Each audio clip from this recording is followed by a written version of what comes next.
오늘 우리 주님 안에서 우리의 삶이 어떠해야 할까를 생각할 때 오늘 돌아가야 할 자리가 있다라는 것을 생각해 보게 됩니다. 야곱이 밧다라람에서 돌아오죠. 그런데 창세기 33장 18절 말씀을 보면 야곱이 밧다라람에서부터 평안히 가나안 땅 세겜 성읍에 이르러 그 성읍 앞에 장막을 치고, 창세기 33장 18절 말씀, 문자 지원이 좀 안 되나 봅니다. 하나님의 나오는군요. 할렐루야. 그래서 지금 밧다라람에서 평안히 돌아왔다고 기록이 되어 있어요. 그렇죠? 그런데요, 이게 돌아온 게 아니라고 또 성경이 얘기하는 부분이 있습니다. 오늘 본문 말씀이죠.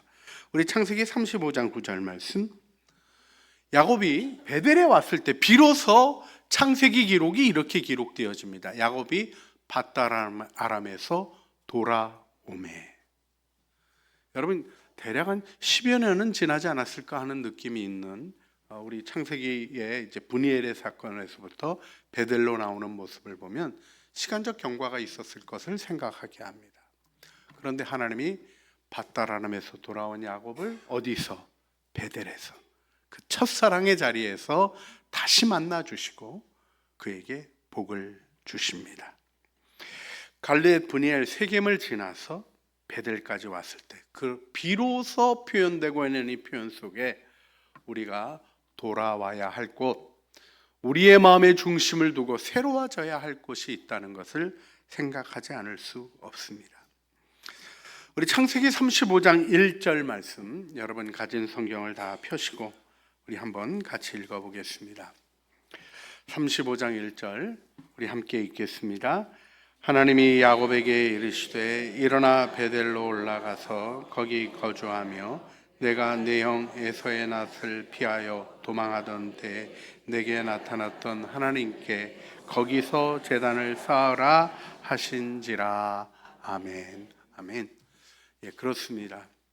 하나님이 어둠 가운데 있는 야곱에게, 실패한 야곱에게, 이스라엘이라는 이름을 받아놓고 그 집안이 처참한 어려움을 겪고 잔혹한 살인을 저지르는 악한 모습 가운데 있었음에도 불구하고 그를 다시 불러주십니다.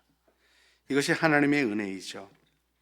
여러분, 우리에게도 돌아가야 할 첫사랑의 자리 베델이 있는 것을 마음에 기억해야 합니다. 이 일을 통해서 우리가 하나 좀 진지하게 배울 필요가 있는데, 오늘 35장의 야곱의 모습이 그 전의 모습과 달라져 있는 모습이 무엇일까요? 그것은 가족과 함께 한다는 것입니다. 전에도 가족이 함께하지 않은 게 아니었어요.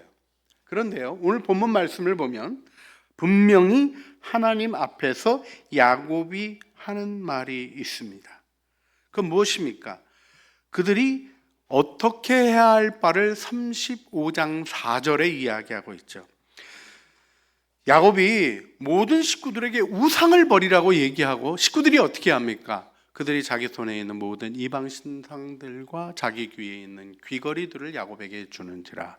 야곱이 그것을 세겜 근처 상수리 나무 아래 묻고, 상수리 나무는 야곱 집안, 아브라함의 집안이 묵상하는 나무입니다. 그 나무 아래에 이방 신상들을 묻었다는 거예요. 자, 그러면 분명한 게 하나 있죠. 지금까지 그 집에 우상이 있었다는 겁니까? 없었다는 겁니까? 있었다는 거죠. 여러분, 야곱이 브니엘을 체험을 하고 하나님을 만나는 은혜의 경험들, 하나님의 군대를 만나는 경험, 하나님의 얼굴을 대면하는 경험, 그 놀라운 경험을 하는 중에도 그 집안에 뭐가 있었어요? 우상이 있었다는 거예요. 그래서 아직 못 돌아온 겁니다. 진정한 돌이킴은 무엇입니까? 베델로 가서 하나님만 섬기겠습니다 했던 그 첫사랑의 고백으로 회복되어야 했던 거죠. 여러분, 이 모든 이방 신상이 아니라 신상들, 복수네요. 그러니까 라헬이 훔친 트라빈만 있었던 게 아닌가 봐요. 이것저것 우상들을 가지고 있는 일을 방치했던 야곱이 이제는 아니다 하고 정리하는 모습을 가지게 되고, 이제는 가족으로 하나님 앞에 나가는 겁니다. 할렐루야. 여러분 오늘 끝나면 이제 돌아가시는 길에 우리 가정 예배 드리는 책 이렇게 또 구매할 수 있게 도와드립니다. 저렴하게 구해준 여러분들이 우리 한국에선 제일 저렴하게 받는다는 걸 의심할 필요가 없습니다. 그런데요, 이 일을 하면서 무엇 하자는 거예요? 가정 예배 드리자는 겁니다. 여러분, 가정에서 예배 드려지지 않는 일에 대해서 가볍게 여기지 마세요. 뭐 할 사람이 없습니다. 상황이 안 됩니다. 그런 핑계로는 야곱도 내가 우상 만든 거 아니고요. 뭐 그렇게 훔쳐갖고 와가지고 나 말지도 못했습니다 하는 얘기로 넘어갈 많은 얘기들이 있지만 그가 마음으로부터 무엇을 세웁니까? 온 가족이 한 마음으로 주님 앞에 나가야 된다는 걸 세우지 않고 있습니까? 여러분, 교회가 행하는 일에 하나님의 은혜가 있습니다. 그걸 아셔야 돼요. 하고 싶어도 잘 안 되지만요, 교회가 함께 할 때 은혜를 베푸시고 세워주시는 일들이 있어요. 그 은혜의 기회를 따라 여러분들 베델로 함께 올라가시는, 모두가 함께 가는 축복을 얻으시길 바랍니다.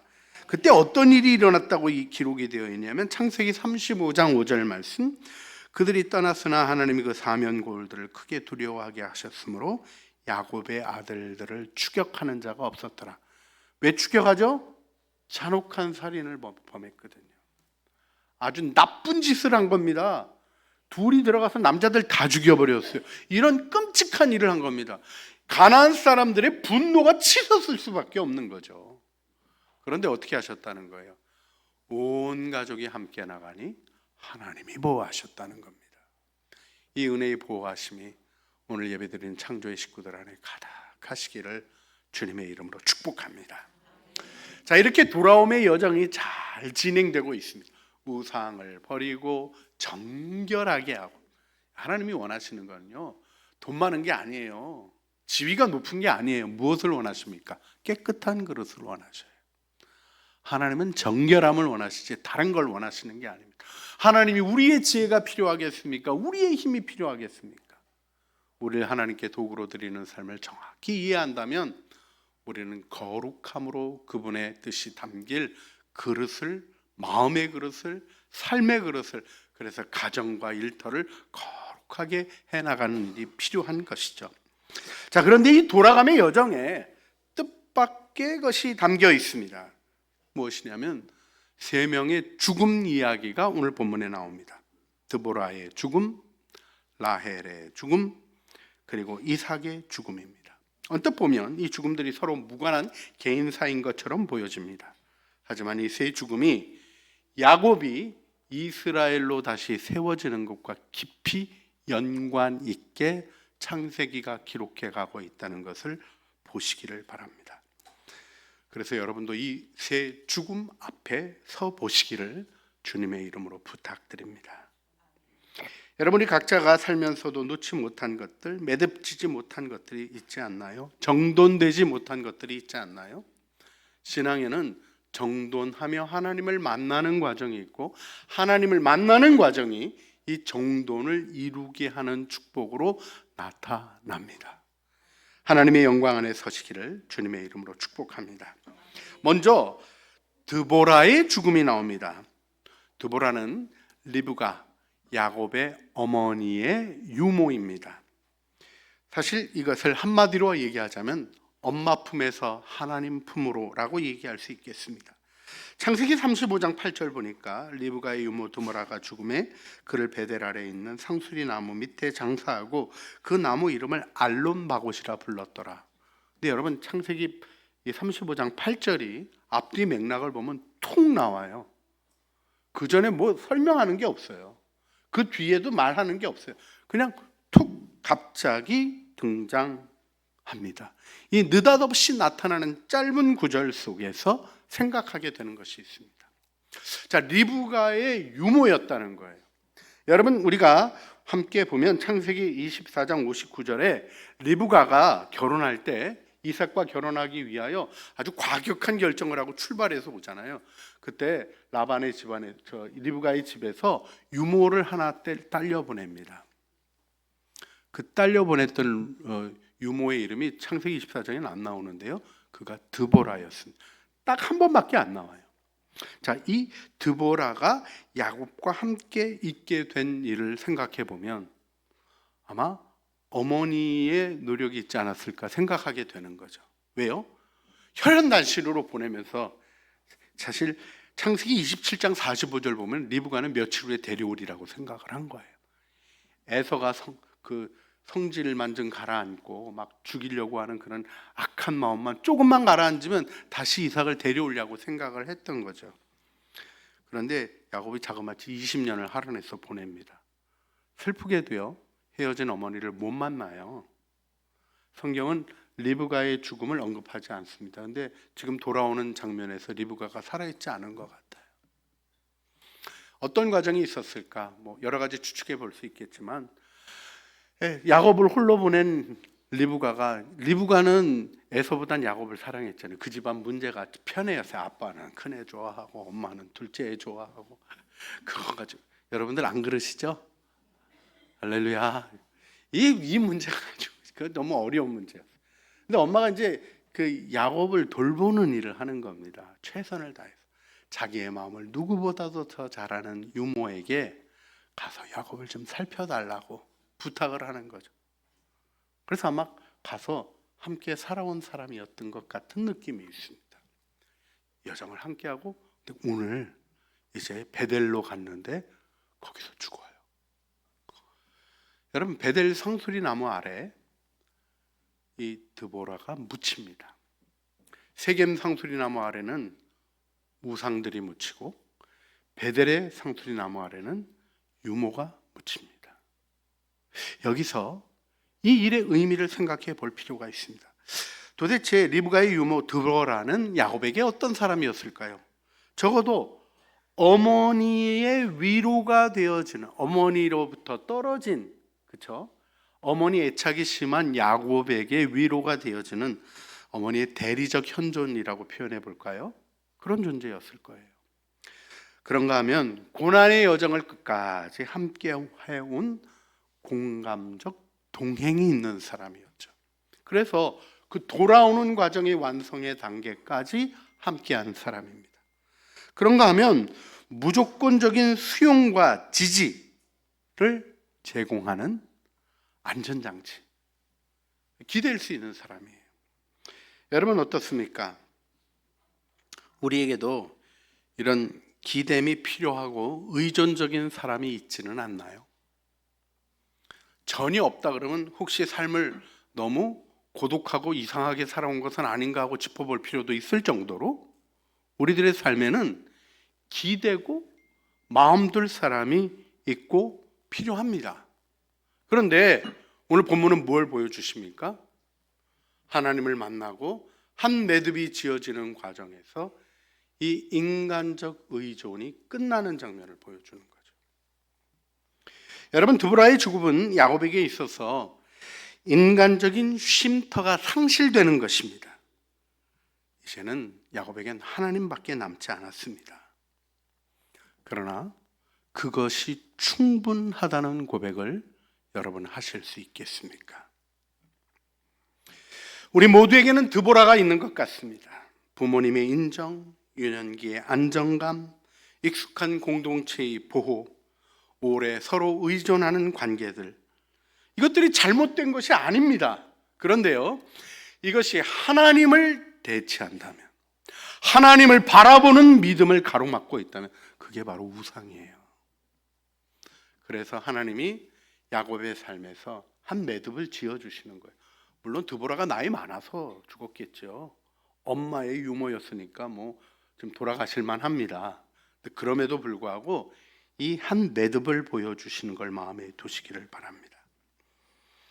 인간적 지지대가 사라지는 그 자리에 야곱은 오롯이 하나님을 바라보는 은혜에 서는 홀로서기가 있게 됩니다. 신앙은 홀로서기입니다. 물론 같이 가야죠. 너 필요 없다 이러시는 거 아니죠. 그럼요, 당신이 필요합니다. 당신의 도움이 필요합니다. 당신의 기도가 필요합니다. 함께 걸어주시는 은혜가 필요합니다. 겸손함을 잊지 마시고 그 일에 대한 진실한 절박감을 가지는 일 필요합니다. 그러나 마음은 오롯이 주님을 향하여 하는 것입니다. 사람을 기대하는 일들을 내려놓게 하시는 이 드보라의 죽음을 우리가 함께 기억하길 원합니다. 그 다음에 누가 죽었나요? 라헬이 죽습니다. 18절 말씀이죠. 그런데 이 라헬의 죽음에서 우리 창세기 35장 18절 말씀을 보면 좀 특이한 일이 나타납니다. 그가 죽게 되어 그의 혼이 떠나려고 할 때 그의 아들의 이름을 베놀이나 불렀으나, 같이 읽어볼까요? 그의 아버지는 그를 베냐민이라 불렀더라. 아멘. 그래서 우리가 아는 이름은 베노니가 아니라 베냐민입니다. 자, 라헬은 어떤 존재인가요? 야곱이 집착했던 여인이죠. 한 여인을 위하여 14년 무보수 노동. 남성들에게 묻습니다. 기꺼이 할 수 있죠? 네, 대답을 그렇게 용감하게 안 하시. 지난번에도 분명히 말씀드렸는데 가정의 평화를 위해서 노력하시길 바랍니다. 이거 기꺼이 할 수 있는 일이긴 해요. 그런데요, 뭐가 있냐면 집착이라는 것은 자연스러운 걸 만들어내지 못하거든요. 결국 어떤 일이 일어납니까? 14년 집착해서 얻은 아내가 라헬이 집착하는 여인이 되어집니다. 언니가 애 낳으면 감사함으로 그냥 우리 집에 이제 그 믿음의 가문이 잘 자라가는구나, 그랬어야 되는 분위기죠. 뭐 쉽지 않은 얘기긴 합니다만은.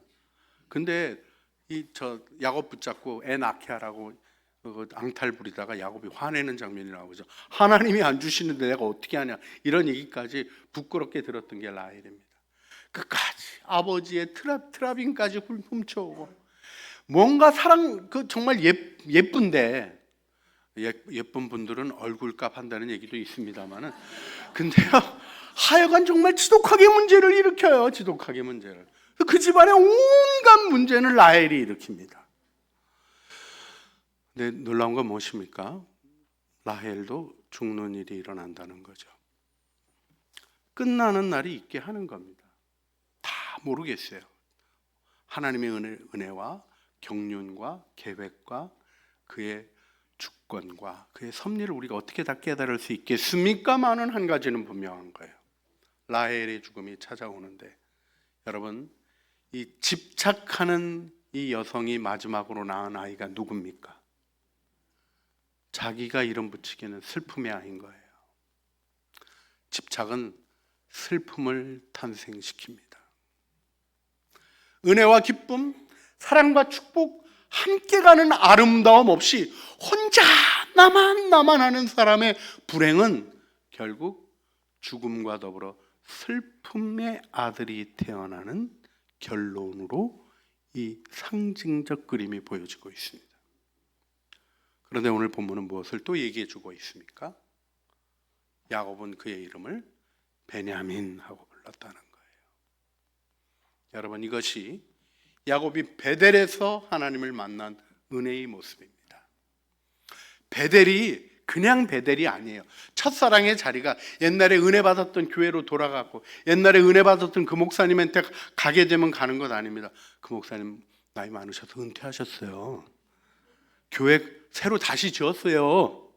뭔가 달라져요. 그런데요, 베델로 돌아간다는 게 어떤 의미입니까? 야곱의 베델이 주님 앞에서 새로워집니다. 사실 브니엘에서 이름을 뭐라고 얻었어요? 야곱이 아니라 이스라엘이라고 하라고. 근데 그 이스라엘이 멋지게 못 나갔습니다. 실패했습니다. 세겜에서 방심했다가 딸이 부끄러운 일을 당하고 온 가나안 사람들에게 냄새가 난다고 표현하는 것처럼 가증히 여기고 미워하는 족속이 되어버렸어요. 오늘 본문 창세기 35장 1절에 하나님이 부르시는 야곱은 실패한 이스라엘입니다. 그런데 하나님이 그를 베델로 부르시고는 어떻게 하셔요? 내 이름이 이스라엘이라고 다시 불러주십니다. 여러분, 이것이 신앙 안에 있는 자에게 주어지는 하나님의 축복입니다. 하나님의 아들로 축복하셨지만 그렇게 살지 못하고 세상 따라가면서 좀 부끄러워할 줄 모르고 어둠 가운데 떨어져 버린 야곱에게 은혜를 베푸셨던 것처럼 여러분을 주님 앞으로 부르시고 너는 내 사랑하는 아들이요 내 기뻐하는 자라, 예수님 안에 주신 그 말씀을 여러분에게 동일하게 건네십니다. 그 은혜를 딱 얻고 나니까 야곱이 변화된 거죠. 이름을 알게 된 겁니다. 뭐 엄마가 줬으니까 알 수 없지 뭐 베논이라고 불러라 이렇게 안 하고, 아니, 그는 축복의 아이야. 베냐민, 오른손의 아이라고 불러야 한다. 엄마를 무시하진 않았어요. 발음은 비슷하게 가져요. 근데 내용은 전혀 다른 이름으로 그를 칭합니다. 이 영광이 우리의 삶에 있어야 하는 것입니다. 여러분이 주님을 바라보고 나가는 일에 다른 건 다 놓칠지라도 집착의 종결이 있는 그곳에서 그 종결이 만들어내는 비극의 이름을 영광스러운 이름으로 바꿔 불렀던 야곱의 명예를, 그 매듭을 얻으시기를 주님의 이름으로 축원합니다. 이때 하나님의 이야기가 펼쳐지죠. 사실 어거스틴 같은 경우에는 야곱을 교회의 예표로 봅니다. 고통 가운데서 생명을 낳는 교회. 그런데 그 고통이 새로운 탄생이 되는 역설이 되어지는 거죠. 그게 다 무엇이겠습니까? 여러분, 우리가 가장 바라봐야 될 죽음은 무엇입니까? 지금 여러분이 묵상하고 있는 십자가입니다. 십자가의 매듭이 우리로 하여금 우리의 모든 부정성의 정체가 드러나 우리의 죄가 십자가에서 하나님의 아들이 죽어야 할 만큼 심각한 죄라는 고발이 있어지는 것이고, 그러나 넘어서서 하나님이 그럼에도 불구하고 너를 사랑하기에 나는 아들의 피의 대가를 지불하고 너를 얻기를 원한다는 사랑의 부름을 듣게 되는 것이죠. 집착은 끝납니다. 결국 끝나요. 지속되지 못합니다. 그런데 이 자리에서 소멸이 아니라 변화를 세워내시는 믿음의 용사들이 되시기를 주님의 이름으로 축복합니다. 그리고는 이제 이삭의 죽음이 등장합니다. 오늘 한마디로 좀 정리해 보자면 편애의 상처를 넘어서 하나님 아버지께로 나가는 장면입니다. 여러분, 야곱이 이삭의 사랑을 받았습니까? 못 받았습니까? 딱 한 번, 아무래도 아닌 것 같다 그래서 너 가니까 축복해 줄게 하고 축복하는 그거 한 번 받았어요. 여러분, 야곱은 누구 좋아했죠? 잘 모르시는 분 잘 기억하십시오. 에서 좋아했습니다. 이삭에게 재산이 좀 있었습니까? 없었습니까? 좀이 아니라 많이 있었습니다. 성경이 마침내 거부가 됐다 이렇게 써. 흉년이 든 땅에서도 하나님께 순종하며 나가니까 하나님이 100배의 결실을 그에게 얻게 하시고, 아브라함 때에도 집에 318인 군대를 거느리고 있었어요. 지금도 에서가 400인 거느리고 오는 장면을 보죠. 그럼 하나 분명해지는 게 있습니다. 이삭의 재산은 누구에게 갔겠습니까? 누구에게 갔겠어요? 에서에게 간 거예요. 야곱은 밭다라면서 자기가 일으킨 겁니다. 여러분, 물려받은 재산으로 믿음의 조상들이 가지 않은 걸 기억하셔야지 돼요. 자기의 것을 세웁니다. 재물을 물려주는 것은 에서의 삶이 그 안정 속에서 약속의 땅을 바라보지 못하고 에돔으로 움직여가게 됐던 것처럼 흐트러짐을 만들어지게 하죠. 야곱은 하나님을 바라보는 것이죠. 하지만 뭐는 있습니까? 아버지의 사랑받지 못하고 인정받지 못한 마음의 상처. 여러분, 혹시 여러분의 아버지가 여러분을 인정해 주지 않은 것에 대한 상처가 아직도 남아있지는 않습니까? 아버지가 돌아가셨는데도 불구하고 오늘 장면과 같이 에서와 야곱이 함께 장사하는 화해와 화목과 회복의 은혜 가운데 들어가지 못한 부분은 없으십니까? 주님이 여러분을 치유하십니다. 그 은혜를 얻으셔야지 돼요. 저는 형님이 돌아가셔서 외아들이 돼버렸습니다. 그러니까 아버지가 뭐 인정하실 분이 저밖에 없지 않겠어요? 간단하겠다 생각하시지만 그렇지 않습니다. 저희 아버님이 저를 너무 사랑하셨고 정말 돌아가시기 전에 모든 것을 저에게 쏟는 기도를 하셨어요. 제가 그 기도를 감사하게 기억하고 있고, 목사 될 때도 안수기도 진실함으로 해주셨고, 아버지가 생명이 끝나가시는 순간에 마지막으로 아버지에게 있었던 모든 은사를 제게 부어주시는 기도를 했었습니다. 그 사랑을 잊을 수가 없습니다. 그런데요, 가끔 하셨던 말이 남아있어요. 제가 좀 정신없이 돌아다니는 것 같고 우리 아버님이 설교할 때 예화 드는 걸 못 견디시거든요. 왜 성경 말씀 안 하고 사람 얘기하냐고 야단을 치시는데, 그때 조금 심하게 너 싹군 이런 식으로. 목사한테 그건 너무 심한 얘기 아니에요? 여러분도 동의를 안 해주시니까 제가 좀 뭐가 문제가 있는 것 같습니다. 그런데 분명한 건 뭐냐면요, 저도 제 마음에 그런 것들 속에 사실 늘 그렇잖아요. 권위자에게 다 인정받는 사람이 어디 있습니까?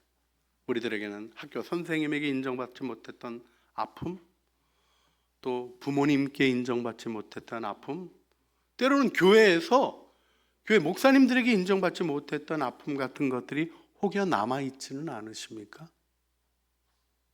이게 갱신되어야 믿음의 조상으로 서는 거예요. 그걸 밟고 서셔야 됩니다. 거기 걸려 넘어지시면 안 되는 거예요. 하나님이 계시기 때문에. 하나님이 이삭의 죽음을 통하여 에서와 야곱이 함께 장사를 지내는 이 장면, 화해 이미 했잖아요. 그건 아버지와의 화해가 일어나는 장면입니다. 여러분의 부모님을 용서하시고 여러분의 권위자들을 사랑으로 용서하시고 멋진 하나님을 나의 아버지라고 고백하며 하나님이 나의 권위자라고 고백하며 하나님의 권위 안에서는 영광으로 주님 앞에 서시기를 주님의 이름으로 축복합니다. 자, 여기서 우리가 오늘 다시 한번 생각하면서 좀 마음에 새겨야 될 모습이 있죠. 야곱이 베델에 와서 하나님을 경험합니다. 할렐루야. 다시 하나님을 만나요. 어쩌면 그렇게 똑같이 변함없이 마치 조금도 손상되지 않은 것처럼 그에게 은혜를 회복시켜 주시고 복을 주십니다. 그런데 다른 모습이 하나 등장하죠. 그렇습니다. 베델이라는 이름을 그가 하나님 앞에서 알고 또 그렇게 하나님을 부르게 되는데, 재밌게도 베델에서 엘베델 이렇게 표현합니다. 그냥 하나님을 만난 은혜의 흔적이 있었던 추억의 자리? 이거 아닙니다. 가끔 첫사랑으로 돌아가자는 얘기하면서 하시는 말씀을 제가 목사로 들어보면 옛날이 좋았었는데 하는 얘기 하시는 분들이 있어요. 아직 신앙이 성장하지 못하신 거죠. 뭐가 있어야 됩니까? 그 자리로 돌아와야 됩니다. 장소 중요하죠. 여러분, 예배 드리는 장소 중요합니까? 안 중요합니까? 그런 거 필요 없다고 얘기하시는 분들은 영적인 비밀을 모르시는 분들이에요. 그런 분들 주의하셔야 됩니다. 우리가 모이는 가정이 중요하고 우리가 모여서 예배하는 이 자리가 중요합니다. 그런데 더 중요한 것은 무엇입니까? 이 자리에 계신 하나님, 엘베델, 베델의 하나님을 만나는 은혜가 우리의 삶에 있어야 하는 것입니다. 나의 일을 만나고 나의 계산과 나의 일의 결과를 만나는 하나님이 아니라 베델로 나를 부르시고 나를 새롭게 만나주시고 내 인생을 다시 한번 마치 하나도 때묻지 않았던 것처럼 아침마다 새로운 태양이 떠오르게 하시는 은혜로 우리에게 새날들을 주시며 새로운 기회를 주시는 그 은혜를 굳게 붙잡는 믿음의 길을 걸어가기를 원합니다. 이 새 죽음의 완결이 어떤 의미에서는 우리 주 예수 그리스도의 십자가의 죽음입니다. 그 죽음이 우리로 하여금 진정한 부활의 영광으로 나아가게 하는 것이죠. 그래서 바울이 고린도전서 2장 2절에 이렇게 고백합니다. 이 고백을 우리가 고린도전서 2장 2절 말씀 띄워주시고요, 우리 함께 고백을 읽어가도록 하겠습니다. 같이 읽겠습니다. 내가 너희 중에서 예수 그리스도와 그의 십자가에 못 박히신 것 외에는 아무것도 알지 아니하기로 작정하였습니다. 아멘. 아멘. 십자가의 비밀을 깨달아가게 될 때 우리는 부활의 참된 영광과 능력 안에 서는 은혜를 얻게 되는 줄 믿습니다. 야곱의 삶에서 하나님은 모든 것을 가져갔죠. 우리 월터 브루그만이, 그러니까 구약학자가 이런 표현을 남겼어요. 하나님은 야곱의 삶에서 그가 의지했던 모든 것을 하나씩 거두어 가셨다. 그것은 잔인함이 아니라 은혜였다 마침내 야곱에게는 하나님밖에 남지 않았다. 그리고 그것으로 충분했다. 믿음 안에 서시는 여러분들 되실 줄 믿습니다. 그래서 소원을 일으켜 기도하기를 원합니다. 아직도 붙들고 있는 드보라가 있지는 않습니까? 인간적 기댐 속에서 하나님 앞에 오롯이 나가는 일이 흐트러지고 있지는 않습니까? 집착과 강박으로 묶여있는 관계들의 욕구가 우리들을 슬픔의 아들이 태어나게 하는 그런 일로 이끌고 있지는 않습니까? 비록 그런 일이 일어난다 할지라도 베냐민 부를 수 있는 믿음의 용기가 우리에게 있어지기를 기도하기를 원합니다. 아버지와 어머니의 인정 없음, 권위자로부터 받은 상처들 속에서 내 삶이 찌그러져 가는 것이 아니라 그 상처의 그늘 안에 갇혀 있는 것이 아니라 하나님 아버지의 영광스러운 비단에 너는 내 사랑하는 아들이라 내가 너를 기뻐하노라 하시는 은혜 속에 우리 서도록 주님이 이끌어 주실 줄 믿습니다. 마음의 소원을 일으켜 주여 한번 부르시죠. 주님 앞에 기도하시겠습니다. 주여, 사랑과 은혜가 풍성하신 아버지 하나님, 소리내어 주님의 이름을 부르며 주님의 은혜를 구합니다. 주님께 간구하는 저희들의 기도와 간구를 기쁘게 들으시는 하나님 앞으로 나아갑니다. 우리들의 삶을 주님의 능력 안에 붙잡아 주시옵소서. 인간적 기댐들을 마무리하게 하여 주시는 하나님의 은혜를 하나님 통곡의 상수리 나무라는 이름으로 받아들였던 야곱처럼 받아 지나가게 하여 주시고, 하나님 집착과 강박으로 묶여 있었던 일들이 만들어낸 슬픔의 얘기들을 하나님 능력과 영광의 아들 이름으로 바꿨던 이스라엘의 고백이 우리 안에도 있게 하여 주시옵소서. 아버지와 어머니 혹은 권위자들로부터 받은 상처에 갇혀있고 그 그늘에 아파하고 있는 단계에 머물지 말게 하시고 상처를 밟고 일어서게 하여 주시며, 하나님 우리들의 삶 속에 하나님 아버지가 계심을 알고 나아가 믿음으로 서는 능력 안에 우리들을 세워 주시옵소서.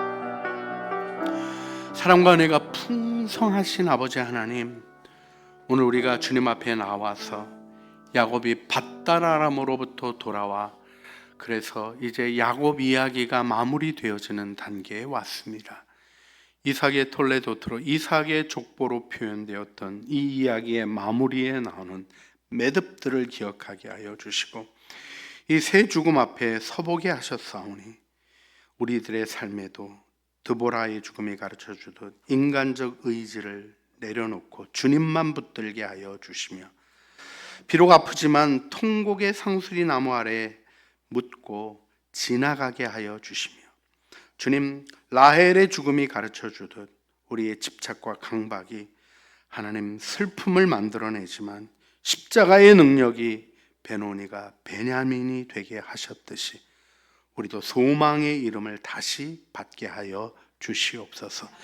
이삭의 죽음이 가르쳐 주듯이 인간 아버지의 인정을 넘어서서 하늘 아버지의 품으로 가고 하나님을 기쁘시게 하고 하나님께 미소 지어 드리게 하는 그 은혜의 길을 결정하는 용기와 결단을 축복해 주시옵소서. 이스라엘이라는 이름에 실패했지만 다시 이스라엘로 불러주시는 주님, 우리가 베델의 자리로, 그 첫사랑의 자리로 돌아와 베델의 하나님, 이제는 추억과 경험이 아니라 하나님의 인격을 오롯이 바라보는 믿음의 열림을 축복해 주셔서 하나님 뜻 안에 온전하게 하여 주시옵소서. 우리 구주 예수 그리스도의 이름으로 기도드리옵나이다. 아멘.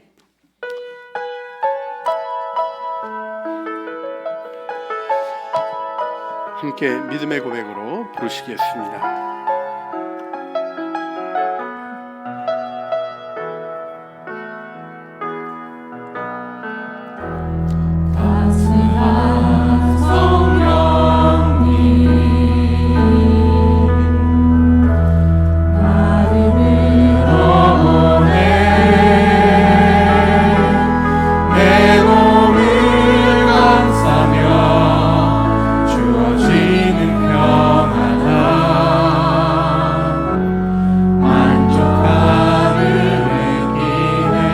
사랑과 진리에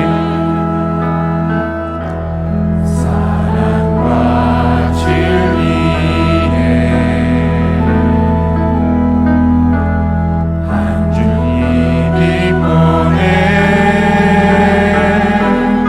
내 몸을 감싸며 주어지는 평안함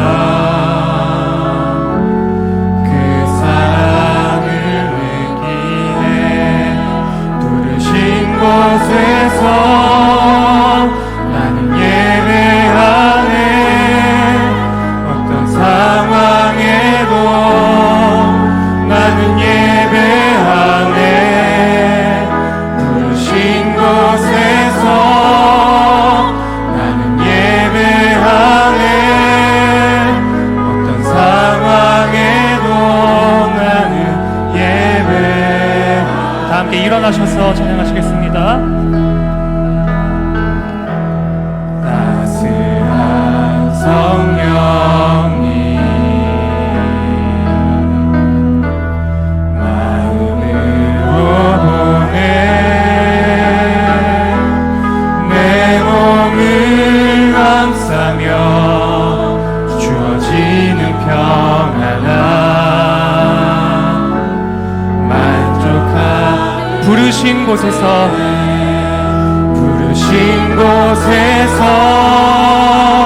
나는 예배하네 어떤 상황에도 나는 예배하네 부르신 곳에서 나는 예배하네 어떤 상황에도 나는 내가 걸어갈 때 길이 되고 살아갈 때 삶이 되는 내가 걸어갈 때 길이 되고 살아갈 때 삶이 되는 그곳에서 예배하네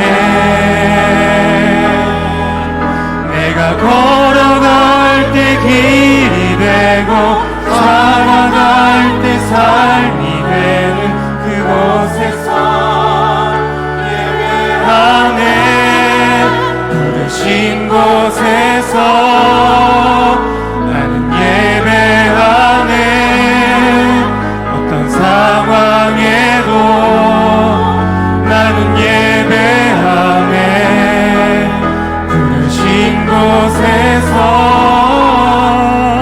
예배하네 어떤 상황에도 나는